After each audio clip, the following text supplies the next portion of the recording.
Good morning everyone. चलिए बेटा, तो लास्ट क्लास तक हम लोग लिमिटिंग रिएजेंट के बारे में पढ़ रहे थे, बराबर है। तो एक काम करते हैं, अभी भी कुछ बच्चों को लिमिटिंग रिएजेंट के क्वेश्चंस को कैसे सॉल्व करना है, रिएक्शंस के क्वेश्चंस को कैसे सॉल्व करना है, उसमें कुछ डाउट्स हैं। तो हम लोग थोड़े आज की क्लास में भी काम करते हैं, क्वेश्चंस की प्रैक्टिस लेते हैं, ठीक है। तो चलिए हम लोग क्वेश्चंस के साथ स्टार्ट करेंगे। सबसे पहले क्वेश्चन नंबर वन है बेटा, तुम्हारे पास P4S3, डायरेक्टली मैं रिएक्शन लिख करके दे रहा हूं, P4S3 प्लस O2, इससे हमने बनाया एक केमिकल रिएक्शन है, बन रहा है तुम्हारे पास P4O10 प्लस SO2। ये केमिकल रिएक्शन तुमको क्वेश्चन में दी हुई है, दी जाएगी, ठीक है। और हमने इसका P4S3 का इनिशियली मास लिया 440 ग्राम, और जो ऑक्सीजन है उसका मास हमने लिया 384 ग्राम। क्या 440 ग्राम ऑफ P4S3 इसको हमने लिया है, और ऑक्सीजन का मास कितना लिया तुम्हारे पास 384 ग्राम। तुमको क्या करना है, तुमको बताना है P4O10 का कितना मास बना और SO2 का कितना मास बना, यह चीज तुमको बतानी है। तो चलिए, तो सबसे पहले तो तुमको यहां पर क्वेश्चन में क्या दिया हुआ है, देखो यही क्वेश्चन तुम्हारे लैंग्वेज की फॉर्म में रहेगा, तुम्हें उतना लंबी लैंग्वेज लिखें उससे बढ़िया है। तुमको रिएक्शन दिया हुआ है, उसमें क्या क्या डेटा दिया हुआ है ये मैंने तुमको दे दिया। ये क्या है, ये तुमको इनिशियली मास दिया हुआ है, ये है तुम्हारे पास इनिशियल मास, ओके। अब देखिए बेटा, सबसे पहले यहां पर दो रिएक्टेंट हैं, दोनों रिएक्टेंट्स की इंफॉर्मेशन दी हुई है। इसका मतलब हमको यहां पर कौन सा कंसेप्ट लगाना पड़ेगा, लिमिटिंग रिएजेंट का कंसेप्ट लगाना पड़ेगा। तो उसके लिए हमको सबसे पहले क्या करना पड़ेगा, रिएक्शन को बैलेंस करते हैं। सबसे पहले फास्फोरस, रिएक्टेंट साइड में बेटा फास्फोरस कितने 4, प्रोडक्ट साइड में 4, बैलेंस्ड है।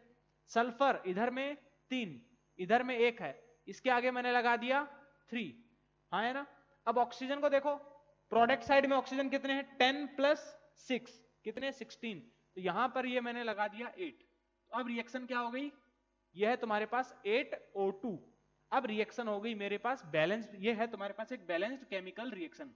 अब यहां पर मास दिया हुआ है, तो मैं क्या डायरेक्टली मास से सोल्व करूं, क्या मैं डायरेक्टली मास से सोल्व करूं, नहीं ना, मेरे को क्या करना पड़ेगा, मोल्स निकालने पड़ेंगे। तो एक काम करते हैं, सबसे पहले P4S3 के, जो P4S3 है उसका मॉलिक्यूलर वेट निकालते हैं। मॉलिक्यूलर वेट कैसे निकालूंगा, फास्फोरस कितने 4, फास्फोरस का कितना होता है बेटा 31, प्लस सल्फर कितने 3 इंटू सल्फर का कितना 32, तो ये कितना आएगा बेटा 124 प्लस 96, तो 6 प्लस 4 10, 0 फिर 1 10 दोबारा दो, 10 लगी 1, 220 ग्राम। तो तुम्हारे पास मॉलिक्यूलर वेट आ गया किसका P4S3 का 220 ग्राम। सब डेटा जो है वो सोच समझ के लिया गया है। और ऑक्सीजन का मॉलिक्यूलर वेट तो जानते ही हैं 32। तो एक काम करते हैं, मोल्स निकाल लेते हैं। तो ये कौन से मोल्स होंगे, इनिशियली मोल्स। तो मोल्स कितने आ गए P4S3 के, जिसका वैल्यू कैलकुलेट रेस्पेक्टिवली नीचे लिखोगे, तुम्हारे पास जो रिएक्शन है, जो क्वेश्चन है वो पूरा लगभग 1-2 लाइन में सोल्व हो जाएगा एक बार प्रैक्टिस होने के बाद।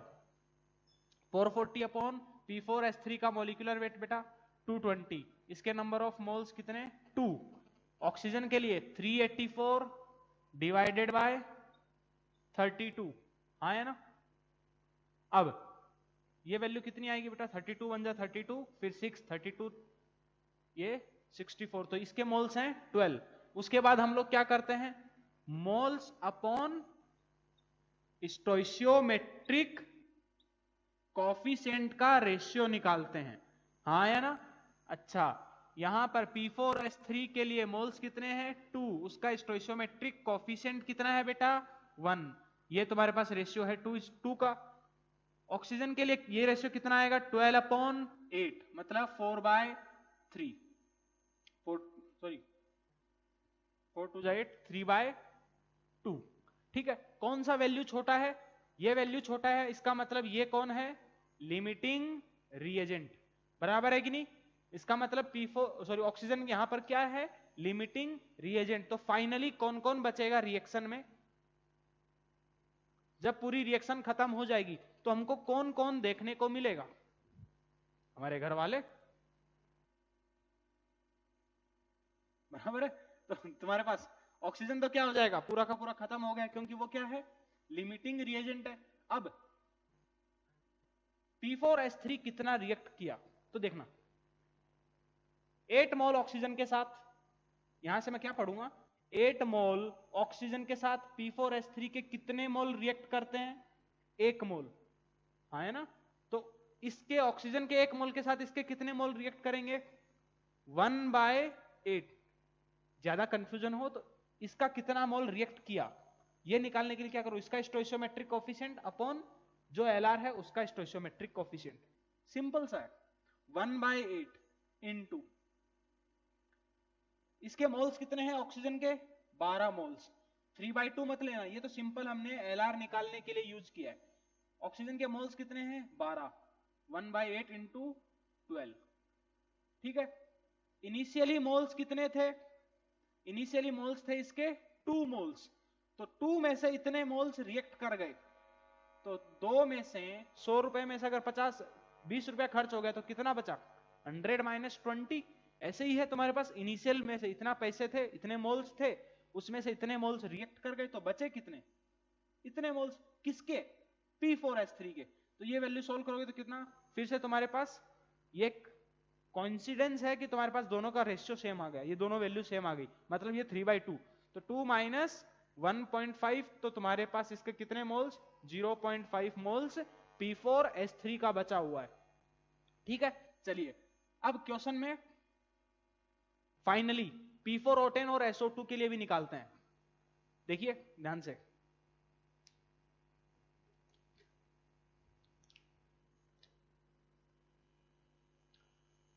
इसके 8 मोल्स हैं, एलआर कौन है? ऑक्सीजन। तो ऑक्सीजन के रेस्पेक्ट में चेक करोगे तो इसके 8 मोल्स हैं, इसका P4O10 का कितने मोल्स बनता है? 1 मोल। इसके 8 मोल्स हैं, इसके कितने मोल्स बनते हैं बेटा? 1 मोल। तो इसके ऑक्सीजन के 1 मोल से P4O10 के कितने मोल्स बनेंगे? P4O10 का कोफिशिएंट अपॉन ऑक्सीजन का कोफिशिएंट कितना? 8 इंटू इसके मोल्स कितने हैं ऑक्सीजन के इनिशियली? 12। 12/8 मतलब सिंपल फिर से 1.5 मोल्स, ठीक है। अब SO2 के लिए चेक करें तो इसके 8 मोल्स हैं, SO2 का कितना मोल्स बनता है? 3 मोल। इसके उसके 8 मोल्स हैं, इसके कितने मोल बनते हैं बेटा? 3 मोल। तो 1 मोल से कितना बनेगा? SO2 का कोफिशिएंट अपॉन उसका कोफिशिएंट। हो सकता है कुछ लोगों को ये ज्यादा कंफर्टेबल लगे कोफिशिएंट से। और मोल्स कितने हैं इसके? 12। तो ये कितना आ जाएगा? 3 इंटू 1.5 मतलब इसके मोल्स कितने? 4.5, ठीक है। अब तुमको जो पूछना चाहे इसके बाद पूछ सकता है। मोल्स आ चुके हैं क्वेश्चन में, देखो अब ऑब्जेक्टिव क्वेश्चन में तुमको कोई एक चीज पूछेगा, तुमको सबसे पहले यही रिएक्शन दिया जाता। देखो मैं एक क्वेश्चन के थ्रू 5 क्वेश्चन को समझाने की कोशिश करूंगा। 4 से 5 क्वेश्चन तुम्हारे कम से कम समझ जाएंगे, इसी के ऊपर बेस्ड क्वेश्चंस आते हैं। कैसे? देखना, तुमको ये रिएक्शन दिया जाता, अनबैलेंस करके सबसे पहले बैलेंस करना पड़ता, इनका मास देता, इनका मास देता, तुमको क्या करना पड़ता? मोल्स निकालना पड़ता, बराबर है कि नहीं? तुमने एलआर निकाला, जो हमारा एज यूजुअल जो प्रोसेस है उसी से हमने क्या किया? लिमिटिंग रिएजेंट को कैलकुलेट किया। ये पूरा का लिमिटिंग रिएजेंट है, इसका मतलब वो पूरा का पूरा क्या करेगा? फिनिश करेगा। तो तुम्हारे पास जो दूसरा है उसका कुछ मोल्स बचे क्या? बिल्कुल बचे हैं। इसका मतलब तुम्हारे पास जो P4 दूसरा जो रिएजेंट है P4S3 वो कैसा रिएजेंट है? एक्सेस रिएजेंट है, बराबर है कि नहीं? तुमको पूछ लिया जाए बताओ कि जो एक्सेस रिएजेंट है उसका फाइनली कितना मास बचा, तो क्या करोगे? हमने उसके मोल्स निकाल लिए, कितने मोल्स बचे हैं? हाँ है ना, 0.5 मोल्स बचे हैं। तो 0.5 मोल्स का उसका मास निकाल सकते हैं क्या? बिल्कुल निकाल सकते हैं भाई। 1 मोल का मास कितना? 220 ग्राम होता है। तो 0.5 मोल्स हैं। क्या हो गया? आवाज क्यों कर रहा है?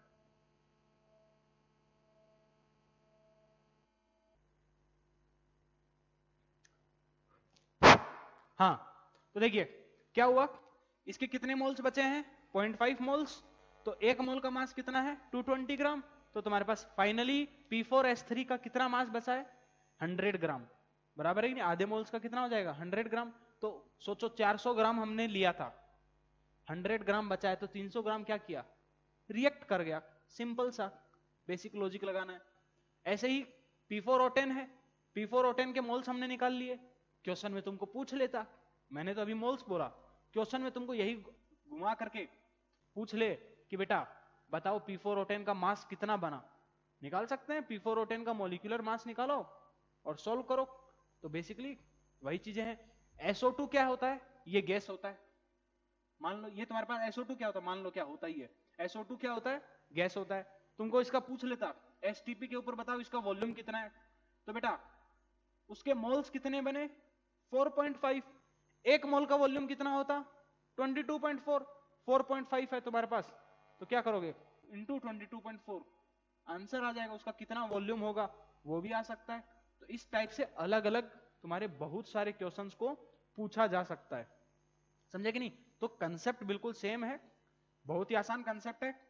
तुमको सॉल्व किसके थ्रू करना है, मोल्स के थ्रू, मोल्स सबसे पहले कैलकुलेट करने जरूरी है, समझे कि नहीं। तुमको मास दिया जा सकता है, नंबर ऑफ एटम्स दे सकता है, वॉल्यूम दे सकता है, तो सबसे पहले क्या करना है मोल्स कैलकुलेट करना है, फिर मोल अपॉन स्टोइशियोमेट्रिक कोफिशिएंट से एलआर, एलआर के बाद जो एलआर आया, क्या जो एलआर आएगा वो खत्म करो, दूसरा जो है उसका, फिर पूरी रिएक्शन को केवल एलआर के रेस्पेक्ट में देखना स्टार्ट करो, समझ में आएगा नहीं, तो वैसे ही तुम्हारे पास पूरा क्वेश्चन सोल्व होगा, ठीक है। चलिए इसको फटाफट नोट करिए, नेक्स्ट क्वेश्चन करते हैं, अगला क्वेश्चन करते हैं, करें, चलिए जिसको नोट करना है नोट करते रहिए, इधर में मैं दूसरा क्वेश्चन लिख देता हूं। सेकंड क्वेश्चन है बेटा, magnesium plus Mg and NH3 वो मिलकर के क्या बना रहे हैं Mg3N2 प्लस हाइड्रोजन, ठीक है। इसका है तुम्हारे पास 48 ग्राम, इसका है 34 ग्राम, ठीक है। और तुमको बता क्या करना है, क्या बताना है, इसका कितना मास बनेगा, इसका एसटीपी के ऊपर कितना वॉल्यूम बनेगा, कितना वॉल्यूम लिबरेट होगा हाइड्रोजन का, इसका कितना मास बनेगा, ये सब चीजें तुमको क्या करनी है कैलकुलेट करनी है।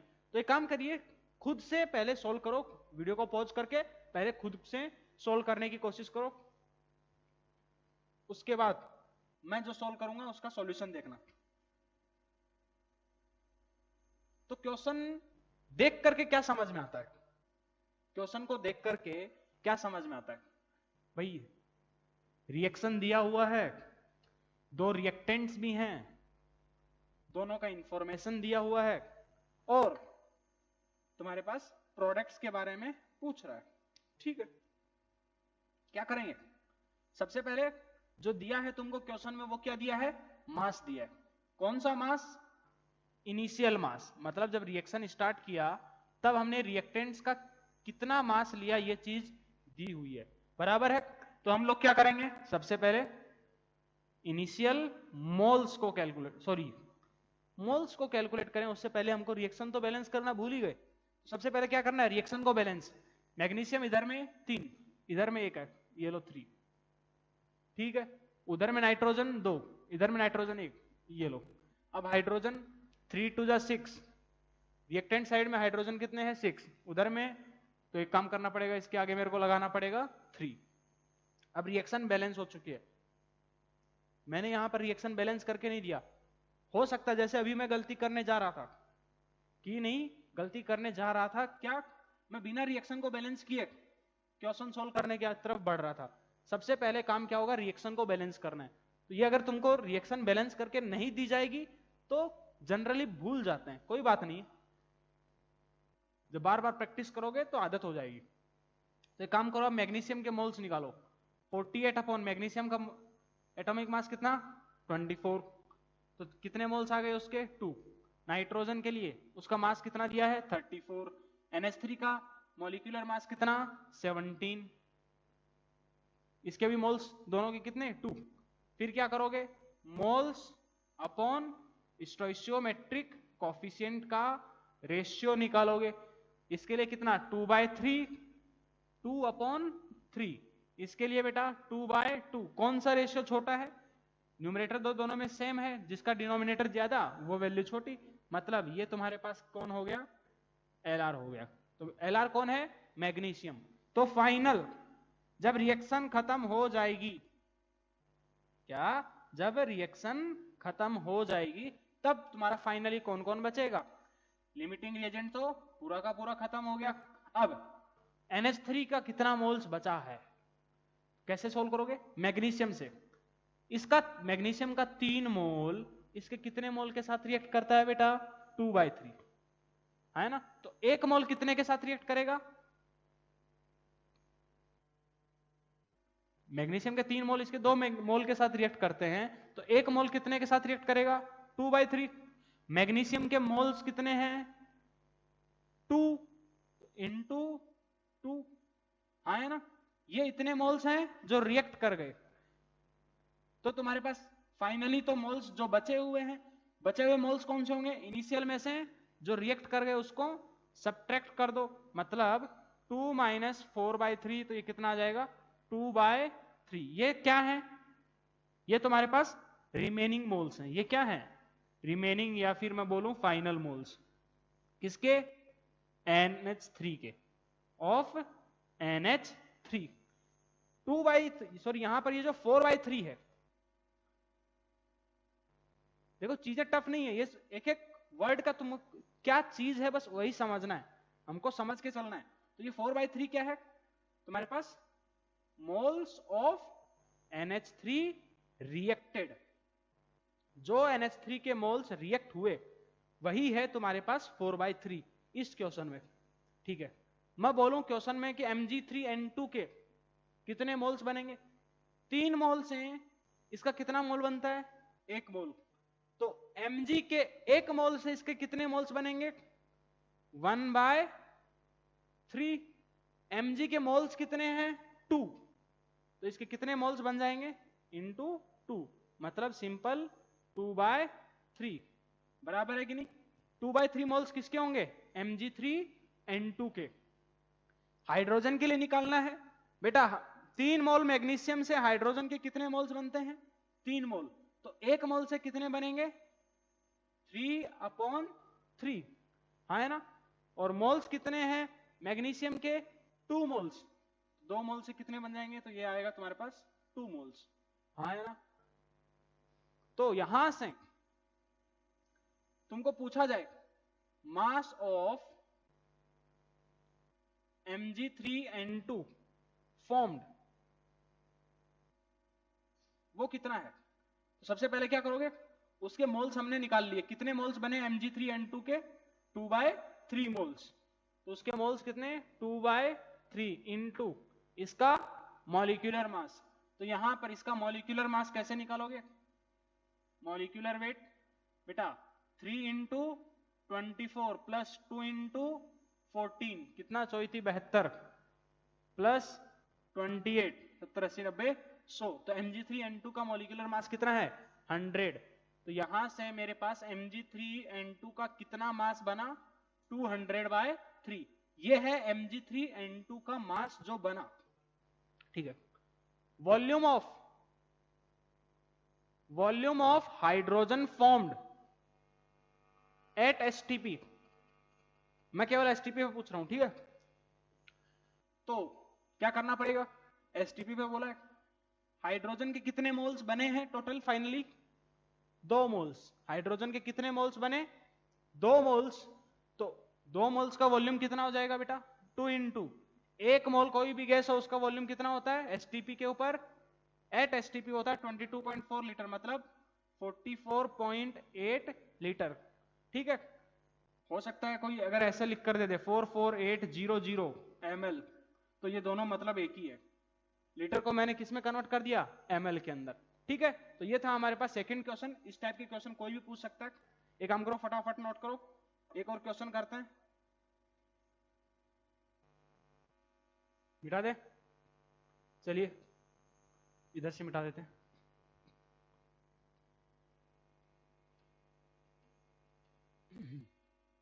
नेक्स्ट क्वेश्चन है,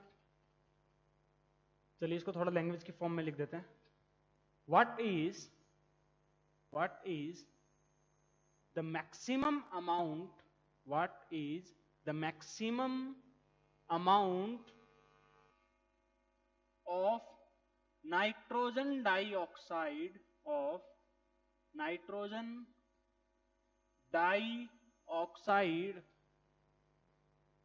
can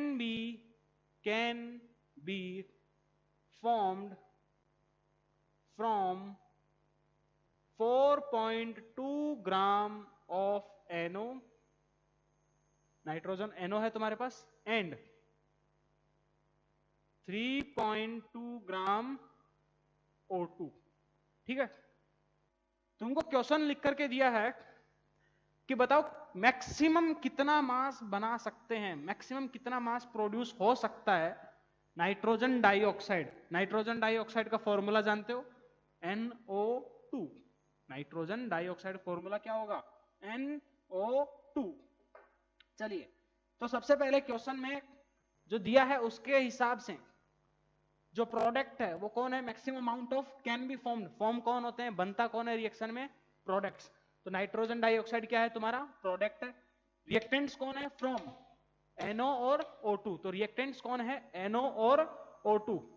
तो मैं थोड़ा सा इसको सोल्व करूं तो NO प्लस O2 से रिएक्शन कैसे लिखूंगा, NO प्लस O2 से कौन बन रहा है, NO2, बराबर है कि नहीं। क्या रिएक्शन बैलेंस्ड है, इधर में नाइट्रोजन एक, उधर में एक ऑक्सीजन, इधर में दो और एक तीन, उधर में दो, रिएक्शन बैलेंस्ड नहीं है। तो एक काम करते हैं, इसके आगे लगा दूं मैं 1/2।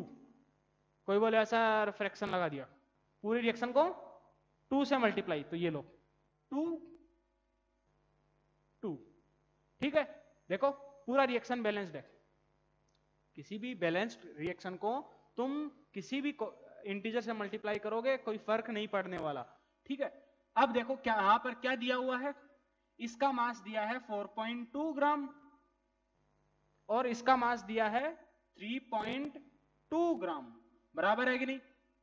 पूछा क्या है, NO2 का कितना मास बन सकता है। अब NO2 का मैक्सिमम मास जो बनेगा वो किसके हिसाब से होगा, LR के हिसाब से।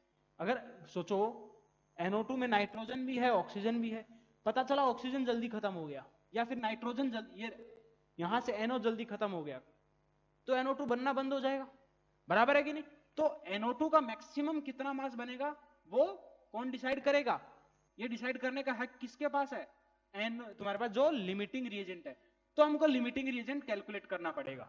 ठीक है, तो उसके लिए काम करते हैं, सबसे पहले इसका मॉलिक्यूलर वेट निकाल लेते हैं।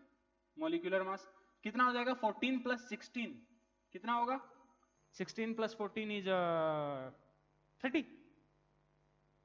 और ऑक्सीजन का तो हम ऑलरेडी जानते ही हैं, इसको तो लिखने की हालांकि जरूरत नहीं है। तो ये इनिशियल क्या दिया हुआ है, मास। ये क्या दिया है, इनिशियल मास। एग्जाम में जैसे मैं कर रहा हूं वैसे नहीं करना, प्रैक्टिस करने के लिए शुरुआत में कर सकते हो, एक एक स्टेप लिख करके दे रहा हूं। ठीक है, अभी क्लास में सामने होते अभी मैं एक एक स्टेप लिखता भी नहीं।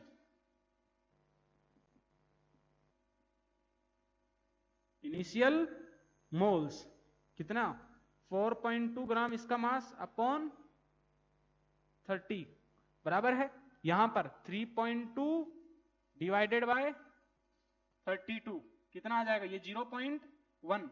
अच्छा, कौन सा वैल्यू बड़ा आएगा, देखो ये तुम्हारे पास जो, अच्छा कौन सा वैल्यू छोटा आएगा, हम बड़े की क्यों बात कर रहे हैं, छोटे की बात करते हैं, छोटे की क्यों बात करना।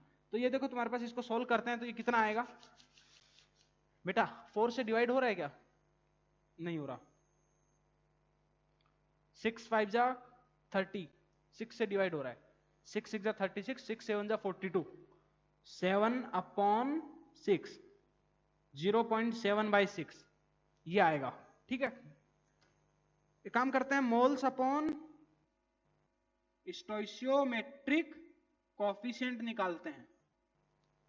क्या करोगे, 0.7 अपॉन 6, इसके मोल्स अपॉन उसका कोफिशिएंट कितना है 2, मतलब 0.7 बाय 12, और यहां पर क्या है 0.1 अपॉन उसका कोफिशिएंट क्या है 1।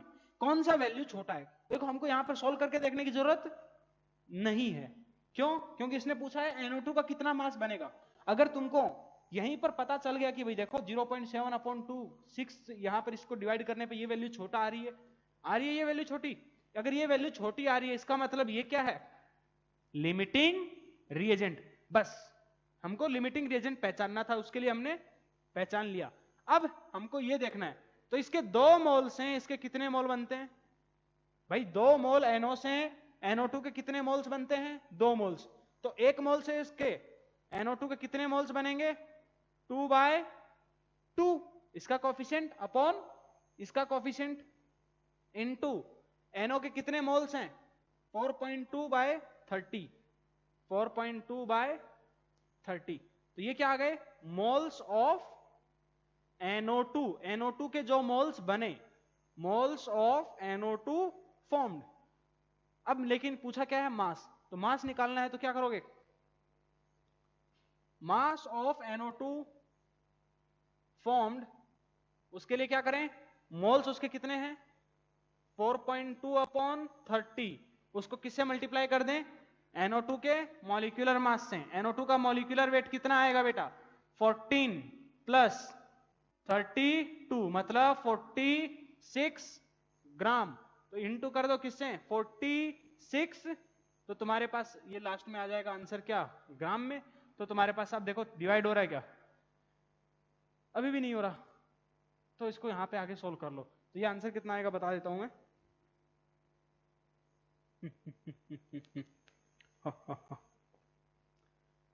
ये आएगा वैल्यू बेटा अप्रोक्सीमेटली 6.44 ग्राम्स। इसको सोल्व कर लेना अब आगे, ठीक है? तो ये थे तुम्हारे पास LR के बेस्ड और क्वेश्चंस। एक काम करते हैं, एक और क्वेश्चन मैं होमवर्क के लिए देता हूं, उसको तुम लोग सोल्व करना। और इसके ऊपर जो बेस्ड क्वेश्चंस हैं, और मैं जो है बाकी के जो LR के क्वेश्चंस हैं उनके लिए मैं एक अलग से एक DPP अपलोड करने वाला हूं अभी जल्द, तो उसको भी सोल्व करना, ठीक है? इंपेरिकल फॉर्मूले इसके ऊपर सबके ऊपर मैं एक DPP दूंगा, उन सबको सोल्व करना है। तो यहां तक आई होप कि LR के जो बेस्ड क्वेश्चंस हैं, अब कोई भी जो कंसेप्ट होगा LR का रिएक्शंस वाला, वो तुम सोल्व कर सकते हो। इतने हमने क्वेश्चंस कर लिए हैं, क्योंकि पिछली क्लास में भी हमने 4-5 क्वेश्चंस किए थे, और ऑलरेडी इस क्लास के अंदर भी हमने 2-3 क्वेश्चंस कर लिए, 3-4 क्वेश्चंस। देन उससे पहले भी reaction, single reactant, double reactant, एक इंफॉर्मेशन दिया हो, ऐसे हमने काफी क्वेश्चंस कर लिए। इतने क्वेश्चंस हालांकि नहीं करवाने चाहिए, बहुत ज्यादा करवा दिए हैं। अब अगर किसी को अभी भी डाउट है तो एक काम करो, फिर से देखो लेक्चर को, समझो, समझे कि नहीं? क्या समझने की कोशिश करो, और नोट्स को रिवाइज करो। नोट्स अगर जितना तुम लोग को पढ़ाया बस उतना पढ़ लोगे, बहुत है, मोर देन सफिशिएंट है। चाहे जेई हो, चाहे नीट हो, किसी भी एग्जाम में इसके बाहर तुम्हारे पास इन कंसेप्ट के क्वेश्चंस तुम्हारे से अटकेंगे नहीं, अगर तुमने अच्छे से सोल्व किया है तो, ठीक है? चलिए एक काम करते हैं, एक और मैं क्वेश्चन होमवर्क के लिए देता हूं, उसके बाद हम लोग क्लास को यहीं खत्म करते हैं। चलिए क्वेश्चन लिख के देता हूं।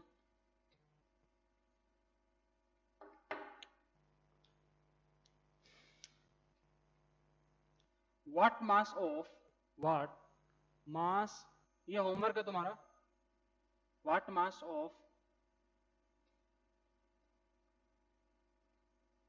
I2 ये ना, what mass of HNO3, what mass of HNO3 is required